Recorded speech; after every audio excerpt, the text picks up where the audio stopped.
po sa aklat po ng Juan, Kapitulo 9, ang talata po ay 31. Ang sabi po dito ng banal na kasulatan, sa aklat po ng Juan, Kapitulo 9, ang talata po ay 31. Nalalaman namin hindi pinakikinggan ng Diyos ang mga makasalanan. Datapwat, kung ang sino mang tao ay maging mananamba sa Diyos at ginagawa ang kanyang kalooban, siya'y pinakikinggan niya. Ang Diyos po, mga kapatid, ang siyang magpala sa kanya pong banal na salita na atin pong nabasa. Ang ating pong pag-aralan sa gabing ito, you can pray daily and still miss God's will. Lahat tayo magsabi, praise the Lord. Maaari kang magdasal araw-araw. Maaari rin paring hindi pakikinggan o hindi ka sumusunod sa Diyos. Hindi sumusunod sa kalooban ng Diyos. Amen. Maaring magdasal kahit araw-araw na manalangin ang tao sa Diyos, subalit hindi sumusunod o sumasang-ayon sa kalooban ng Diyos. Marami po sa panahon po natin, mga kapatid, na maraming tao na tumatawag sa Diyos. Panginoon, Panginoon ko, na nanalangin sa Diyos, binabanggit ang kanilang mga suliranin, ang kanilang mga problema, ang kanilang mga karamdaman, ang kanilang mga hinaing, ang kanilang pong mga hinanakit, na kanilang pong mga pinagdadaanan. Sila po'y nananalangin sa Diyos, humihiling sa Diyos, subalit hindi gumagawa ng ayon sa kalooban ng Diyos. Amen? So ngayon mga minamahal ko mga kapatid, ano po ang benepisyo na makukuha ng taong nananalangin na hindi sumusunod sa kalooban ng Diyos? Mayroon bang katugunan? Mayroon bang kasagutan sa kanilang mga dasal? Ang sabi po, prayer without alignment is incomplete. Hello? Lahat tayo masabi, praise the Lord. Ang panalangin na walang pagsang-ayon sa kalooban ng Diyos ay hindi kumpleto.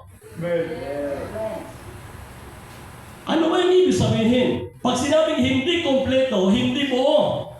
Walang kasiguraduhan sapagkat hindi ka sumasang-ayon o sumusunod kung ano ang utos o ang mga ipinapagawa ng ating pinakamamahal na Panginoon.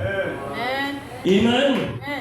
So pag tayo po ay mananalangin, mga minamahal kong mga kapatid, kinakailangan tiyakin po natin na tayo po ay gumagawa sa kalooban ng Diyos.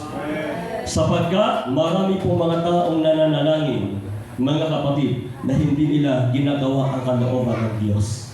Malinaw po ang sinasabi ng banal na kasulatan.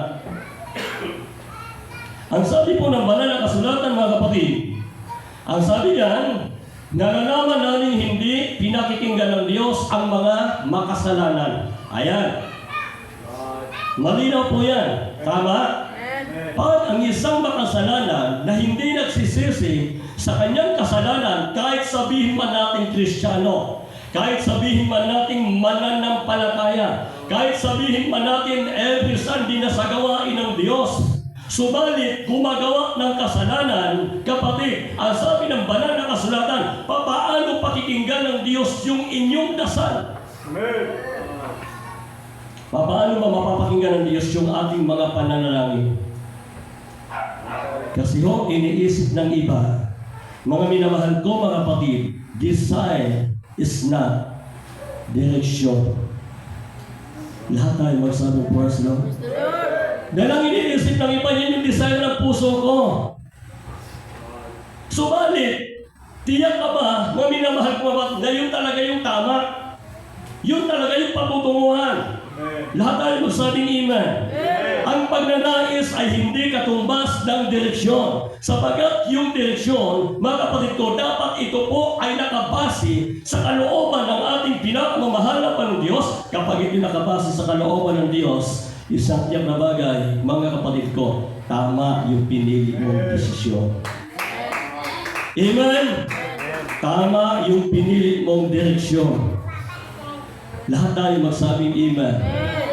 Subalit, kapag hindi naaayon sa kalooban ng Diyos, sasabihin ko sa inyo kapatid, mali yung direksyon ninyo. Amen? Di ba gusto natin lagi tama? Lahat tayo magsabing amen. Masasabi natin tama yan kung wala tayong inaapakan. Masasabi natin tama yan kapag yan po ay nakabase sa Biblia. Amen?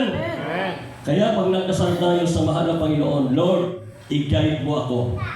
Ituro mo sa akin ang tamang daan. Lahat tayo magsabi, praise Lord. So yung pangalawa, mga kapatid, emosyon can mislead. Lahat tayo magsabing amen. Lahat mo magsabi, praise Lord. Ang emosyon, mga minamahal mga kapatid, ay maaaring magpaligaw. Yung damdamin ng tao na ang akala mo, kasi yung nasa damdamin mo, yun yung sinisigaw ng damdamin mo, ng puso mo, akala mo tama na. Hello? Lahat tayo magsabi, praise Lord. So dapat mga minamahal mga kapatid, okay, pakibasa, basahin mo na natin yung Pilipos.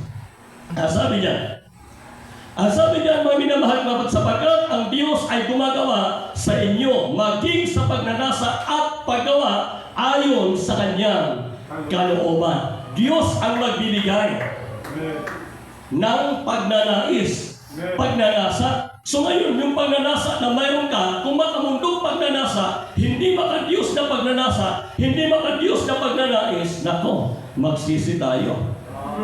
Nakakatakot po yan. Hindi yan kalooban ng Diyos, kalooban mo yan. Tama? Hindi yan kalooban ng Diyos, kalooban mo yan. Kaya ang tawag niyan is kalukuhan. Lahat tayo magsabi, praise Lord. Maraming naluloko dyan. Di ba? Marami hong nadadaya dyan. Marami hong nalilinlang dyan. Mga minamahal kong mga kapatid, kaya huwag tayong magpaligaw dahil lang sa damdamin ho natin, kundi dapat maiayos natin at maitama natin yung ating lakad para sa Panginoon. Diba? Ano sabi ng kawikaan? Ito. Kawikaan. Ang sabi niya, may daan na tila matuwid sa tao, ngunit ang dulo niyaon ay mga daan ng kamatayan. Yun yung nakakatakot. Lahat tayo magsabi, praise Lord. Dahil sa emosyon ng tao, mga kapatid, iniisip niya, tama ito. Okay, ang ganda ng daanan. Tama yan. Tamang pamamaraan ng pamumuhay yan. Tamang pamamaraan ng paglilingkod yan. Tamang pamamaraan, mga kapatid, kung yung desisyong pinili natin para sa ating tama. Hello? Pero, itanong kaya muna natin. Ha? Lahat tayo magsabi, praise Lord. Itanong kaya muna natin sa sarili natin, tama ba itong desisyon kong ito? Tama ba itong daan na aking pipiliin? Tama ba yung direksyon kong ito? Kapag yan ay ayon lang sa kalooban mo, sigurado hindi yan tama. Amen? Maaari tayo po ay mapapahamak. Bakit? Sapagkat yung daan na pinili natin, mga minamahal ko mga kapatid, dahil lang sa ating damdamin. Yung daan pinili natin, mga minamahal ko mga kapatid, yun po ay mga daan na hindi naaayon sa kalooban ng Diyos. Pero, kapag yung daan na pinili mo, daan patungo sa buhay, isang tiyak na bagay, kapatid ko, yung sinasabi ng banal na kasulatan, yung sinasabi ng mahal na Panginoon, gawin mo ang mabuti, matuwid sa paningin ng Diyos. Tama, sigurado, yung daan na yan. Mga minamahal na kapatid. Amen? Kasi tayo mismo yung pipili ng desisyon po natin, ng direksyon natin. Tayo yung pipili, mga kapatid ko, sapagkat dalawa lang ho yung ibinigay sa atin ng Diyos. Mabuti at masama. Wala tayong ibang makikita dito sa mundo. Dalawa lang yung pagpilian ng tao. Yung gumawa sila ng masama o gumawa sila ng mabuti. Maglingkod sila sa Diyos o pabayaan nila yung paglilingkod sa Diyos. Amen? Sumunod sila sa Diyos o sumuway sila sa Diyos. Dalawa lang yan. Mabuti lang at masama. Lahat tayo magsabing amen. So sino ngayon yung pipili niyan? Ikaw. Oo, ikaw na nakikinig ngayon, ikaw yung pipili kung anong direksyon na yung pipiliin. Kung anong direksyon yung iyong gagawin. Lahat tayo magsabing amen. Di ba? So sa gabing ito mga kapatid, ito yung pinili natin. Amen? Ito yung pinili natin. Bakit? Pinili natin na sa gabing ito, pupunta tayo dito sa paisambahan ng mahal na Panginoon. Ano ba yung desisyon na yan? Ano ba yung direksyon na yan? Tama? Lahat tayo masabing amen? Yung pinili mo na maglingkod ka sa Diyos, sumamba ka sa Diyos, magpuri ka sa Diyos, magpasalamat ka sa Diyos, tamang desisyon yan. Tamang daan yan. Mga minamahal kong mga kapatid. So ngayon, may araw ng pananampahan. Subalit pinili mo pumunta ng pasyalan. Pinili mo pumunta mga kapatid ko ng mga okasyon. So sa palagay ninyo kaya mga kapatid, tamang desisyon ba yun? Tamang direksyon yun? Mali. Lahat tayo magsabing amen. So ngayon, mga minamahal kong kapatid, dyan ho, nakasaan sa banal na kasulatan kapag mali ang daan na iyong tinahak, ang akala natin ay mabuti, pero yun po pala ang maging dahilan kung bakit mapapahamak yung buhay ng tao. Amen? Subalit ang sabi ng banal na kasulatan, dalawang buhay lang ang tinutukoy ng Biblia. Hello? Buhay na walang hanggan kasama ang Diyos. Yun yung isinasabi ng banal na kasulatan, mga kapatid ko, kapag pinili natin ang daan na matuwid, ang daan patungo na yan ay daan patungo sa buhay. Subalit kung yung daan na pinili ng tao ay daan patungo sa kapahamakan, patungo sa kamatayan, so marami yan ang nangyayari.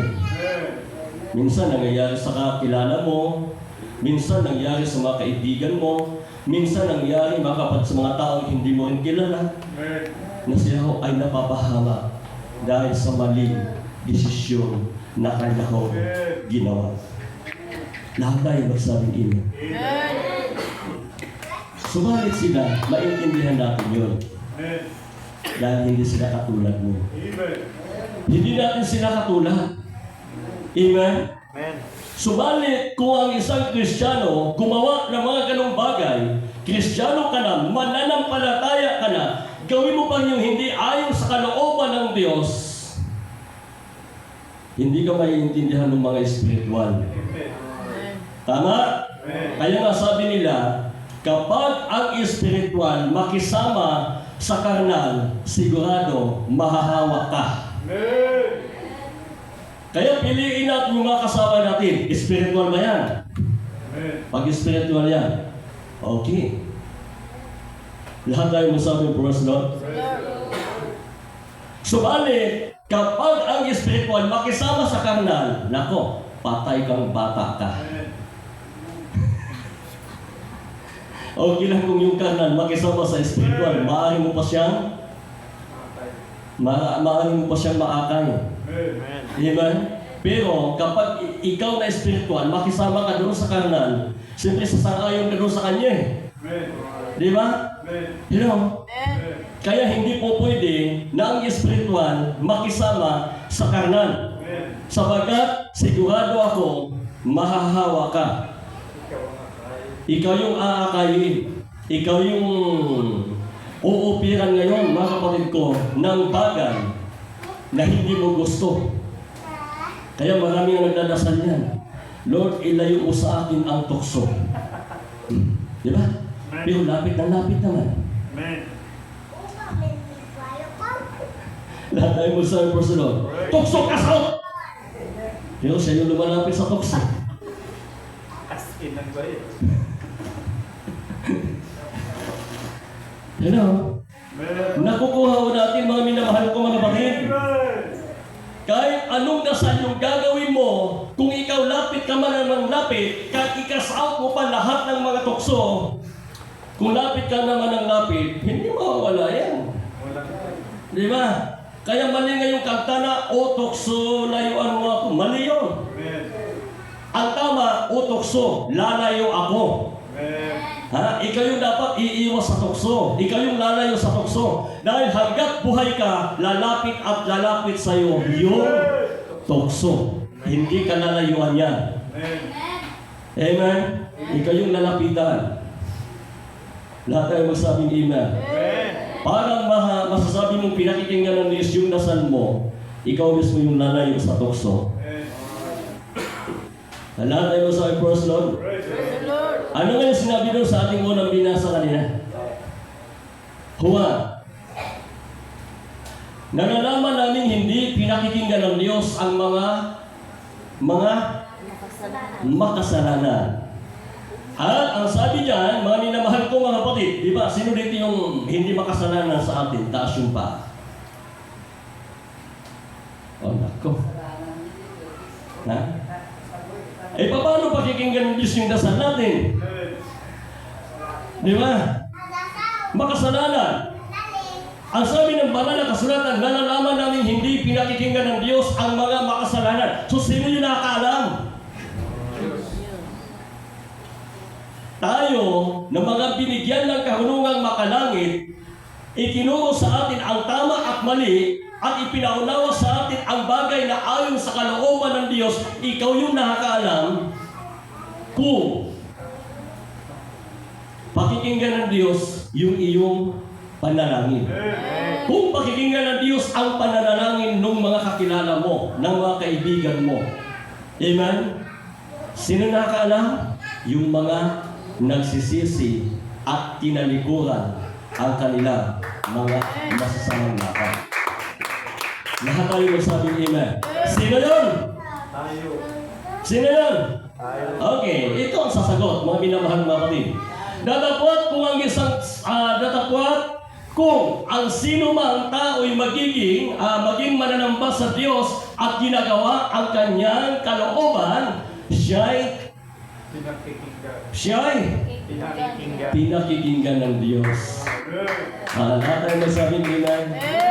Lahat tayo magsabing praise Lord. So ngayon, mga minamahal ko mga kapatid, malinaw po ang sinasabi ng banal na kasulatan. Dapat priority natin dito, sumunod sa kalooban ng Diyos. Priority natin, mga kapatid ko, bilang mga mananampalataya, sasamba sa Panginoon. Maglingkod sa Diyos, gawin ang kalooban ng Diyos, at ang sabi ng banal na kasulatan, upang pakikinggan ng Diyos yung inyong mga pananalangin. Lahat tayo masabi ko mas Lord. Okay, ulitin ko yung tanong mga kapatid, sino ang pinakikinggan ng Diyos? Ang mga taong sumasamba sa Panginoon at ginagawa ang kanyang kalooban. Eh pero ito mga kapatid ko, marami pong taong sumasamba sa Diyos. Tama? Oo, kasama na yung nakikinig. Sa gabing ito, maraming tao na tumatawag sa Diyos, binabanggit ang pangalan ng Diyos, sumasamba sa Diyos, subalit ang tanong, kapatid, ginagawa niya ba ang kalooban ng Diyos? Di ba? Kasi ang sabi niyan, kapag ginagawa ng tao ang kalooban ng Diyos, siya'y pakikinggan ng Diyos o pinakikinggan ng Diyos. Malinaw po ang sinasabi ng banal na kasulatan. Amen? Kaya basihan po natin bilang mga mananampalataya, bilang anak ng Diyos, ang ating basihan, walang iba, salita ng Diyos. Okay. Ang sabi po, mga minamahal na kapatid, unang puntos po natin na sinasabi ng banal na kasabi, ang ating unang puntos, mga minamahal na kapatid, anong nakalagay? No? Una, desire is not direction. Pangalawa, emotion can be mislead. Pangatlo, God's will is the good. Lahat tayo magsabing amen. Ano yung goal na gusto mo? Ano? Ano yung gusto natin? Kasi yung pinili, yung ibinibigay sa atin ng Diyos, yung nais ng Diyos sa tao, mabuti. Amen. Wala hong ibibigay ang Diyos na masama Amen. sa tao. Amen. Pero bakit masama ang dumating sa atin? Amen. Hindi ko deserve yan. Amen. Subalit, yan ang dumating. Maraming mga suliranin, problema na dumating sa iyo, mga pagsubok. Amen. Minsan mga kapag ko karamdaman, Amen. yan ang dumating sa tao. Masasabi mong ito ba yung gusto ng Diyos? Hindi. Minsan mga kapatid ko, pinahintulutan ng Diyos na dumating sa atin yan para subukin din tayo. Amen. Amen? Amen. Pero mas madalas mga kapatid ko, hindi na gawa ng Diyos, gawa na ng tao. Amen. Di ba? Amen. Meron siyang gagamitin. Lahat tayo masabi praise the Lord. Praise the Lord. So lahat ng yan, mga minamahal kong mga kapatid, ang pinakasolusyon ng isang problema, walang iba ay ang ating pinakamamahal na Panginoon. Amen. Amen? Amen. Ang kalooban ng Diyos ang siyang layunin. Ang kalooban ng Diyos ang ating tunguhin. Amen. Di ba? Lahat tayo masabing amen? Ang ibig sabihin mga minamahal kong mga kapatid, ikaw yung pipili sa kalooban ng Diyos kung gusto mong piliin. Pero alam ko po yung lahat ng mga nandirito, gusto nila kalooban ng Diyos. Tama? Amen. O sino dito yung hindi gusto sa kalooban ng Diyos? Ang sabi ng banal na kasulatan, mga minamahal mga kapatid, Jeremias o Jeremiah, Jeremias 29 sa 11. Okay. Ang sabi niya, sapagkat nalalaman ko ang mga pag-iisip na aking iniisip sa inyo, sabi ng Panginoon, mga pag-iisip tungkol sa kapayapaan at hindi tungkol sa kasamaan, upang bigyan kayo ng pag-asa sa inyong huli wakas. Ang ibig sabihin, mga minamahal ko mga kapatid, yung iniisip ng Diyos para sa tao, mabuti. Subalit ang tao ang pumili ng kanyang mga gawa na hindi ho mabuti. Amen? Yung sabi ng mahal na Panginoon, alam ko kung ano ang makabubuti para sa inyo.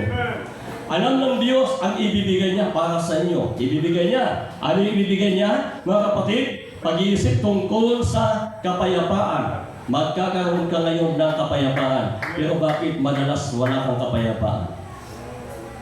Walang pag-iisip. Ha? Wala pa.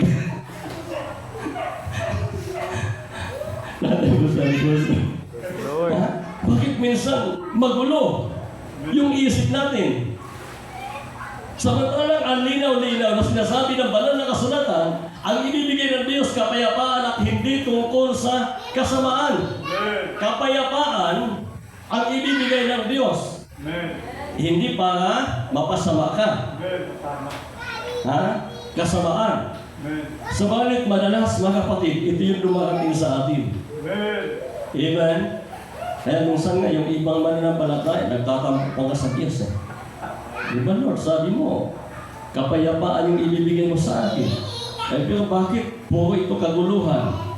Puro ito problema? Puro ito pagsubok ang dumating sa akin? O, di ba? Amen. Samantalang ang linaw-linaw na sinasabi ng banal na kasulatan. Amen? Lahat tayo masabi, praise God, Praise the Lord. para maging maayos at maging tama, mga kapatid ko, tayo mga magkakapatid sa Panginoon ang magtutulungan para maabot natin yung goal na nais ng Diyos. Amen? Lahat tayo masabi, praise God. So, ibig sabihin mga kapatid, yung mga mananampalataya, yung sa isang pamilya, dapat sila po'y nagsama-sama at nagkakaisa upang yung kapayapaan ay mananatili sa bawat isa. Lahat tayo magsabi, praise God.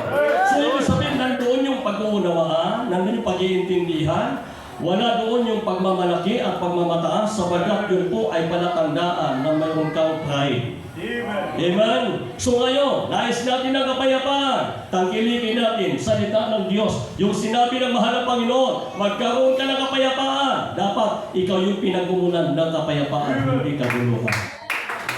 Tama? Lahat tayo mo sa cross mo. Tayo yung pagmumulan ng kapayapaan. Mga minamahal ko mga sapagkat tayo yung inihalal ng Diyos. Tayo yung pinili ng Diyos. Tayo yung dapat ang gamitin ng Diyos para magkaroon ng kapayapaan. Hindi lamang sa ating pamilya, kundi maging sa ating mga kakilala, mga kaibigan, mga kapitbahay natin, mga kapatid ko, sapagkat makikita nila sa ating buhay ang pagiging mananampalataya at ang pagiging anak ng Diyos. Ang sabi ng banal na kasulatan, magkakaroon ka ng pag-asa sa inyong huling wakas. Wakas. Pag sinabi bang wakas, mga kapatid, pwede bang simula? Hindi. Oh, pili tayo. Gusto natin, mga kapatid ko, yung nasa gitna pa, o gusto mo yung wakas na? Pag sinabi kasi wakas, ibig sabihin, tapos na yun eh. Amen. Di ba?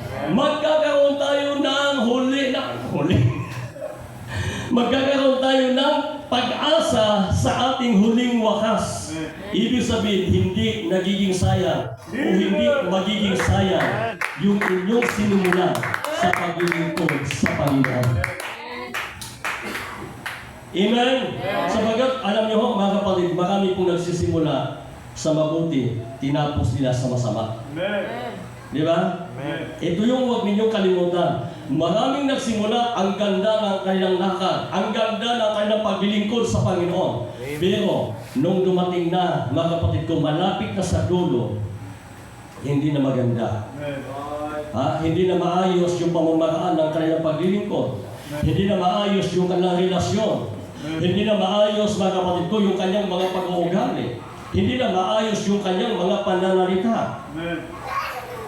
Hello? Amen. So, ang kailangan ho natin, mga minamahal mga kapatid, tayo po ay magkaroon ng kapayapaan at ito ay nagbubuhat sa Diyos.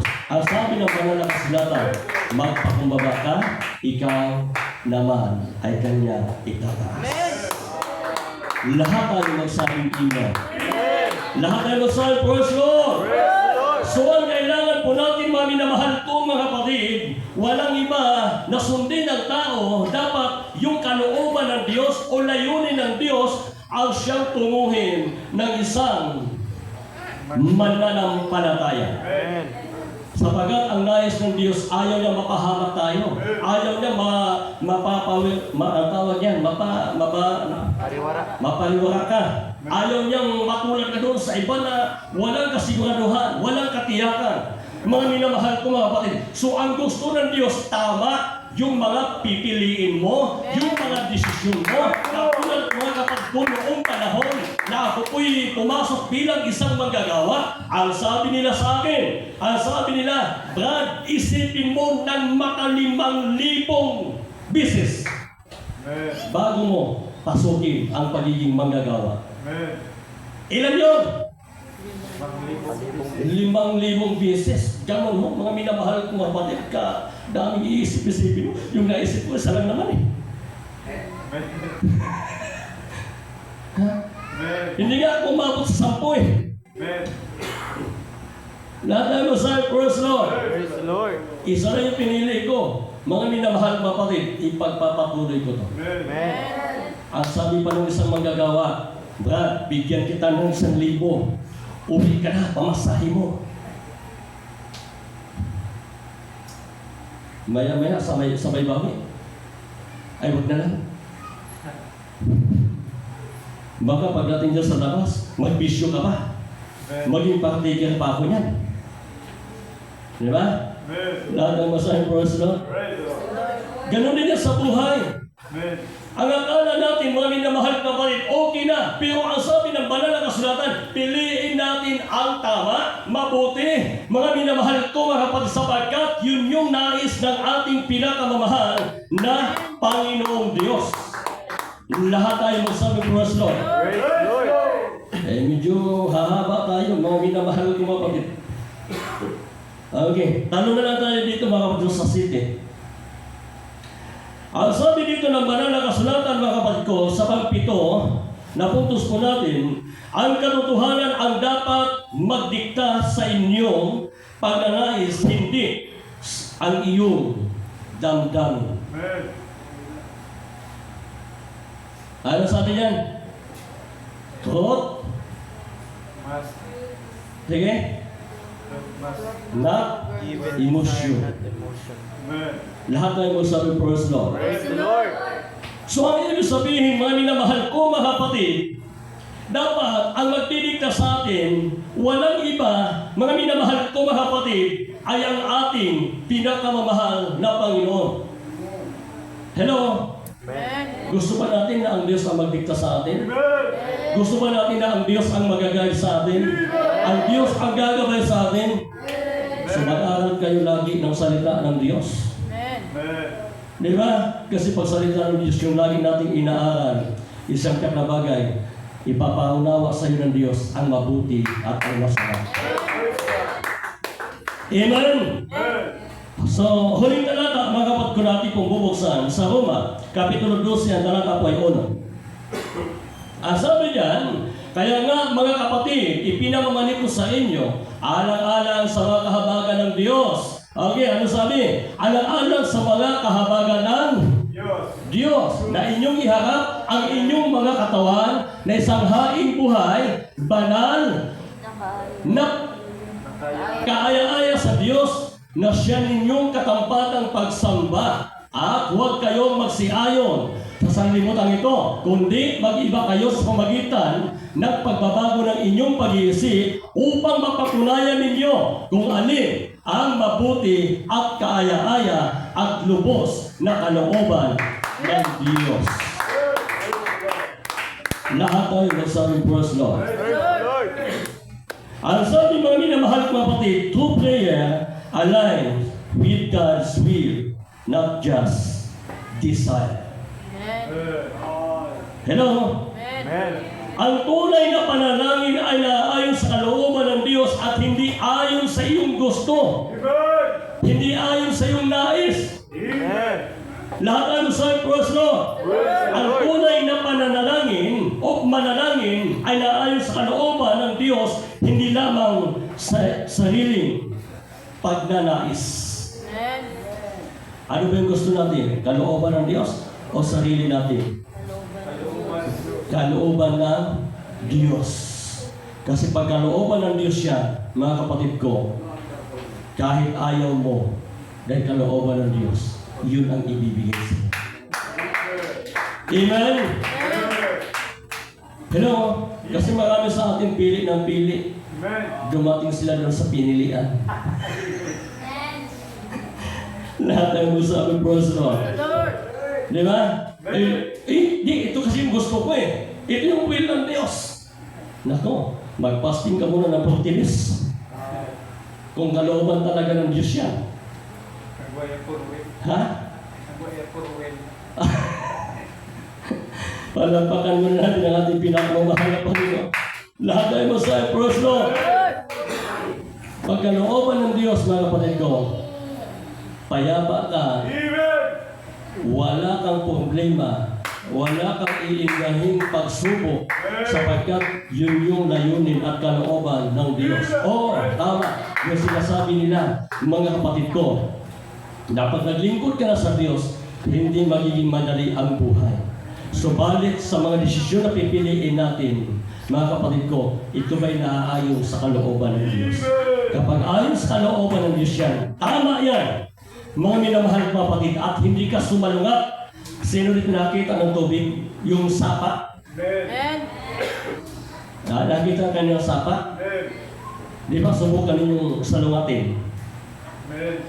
Sa palagay niyo kaya, mga kapatid, makakuha kayo agad? Mabagal. Mabagal yung pag-usap. Subalit, kapag nakasang-ayon ka, nako, ang bilis. Di ba? Sasang-ayon ka na sa kalooban ng Diyos, huwag sa kalooban ng sanlibutan. Amen? Amen. Pag kalooban ng Diyos yan, imin tayo dyan. Subalit pag kalooban ng mundo yan, nako, magsisi ka na muna. Lahat tayo magsabi, personal. Sigurado ako, ang sabi ng banal na kasulatan, hindi yan kalooban ng Diyos. Sapagkat, pagkalooban ng Diyos, sigurado ako ang magiging huling wakas mo. Mabuti. Amen? Tayo pong lahat ay tumayo, mga kapatid ko, at tayo po ay umawit na sa ating pinakamamahal na Panginoon Diyos. Ito yung pinakamabuti na dapat natin ginagawa. Amen? Amen. Pinakamabuti na dapat nating ugaliin bilang mga mananampalataya. Naglilingkod tayo sa Panginoon, sumasamba tayo sa Panginoon, gawin natin ang kalooban ng ating pinakamamahal na Panginoong Diyos. Tayo pong lahat, mga kapatid ko, ay tumayo tayo po'y magbuhos sa ating pinakamamahal na Panginoon.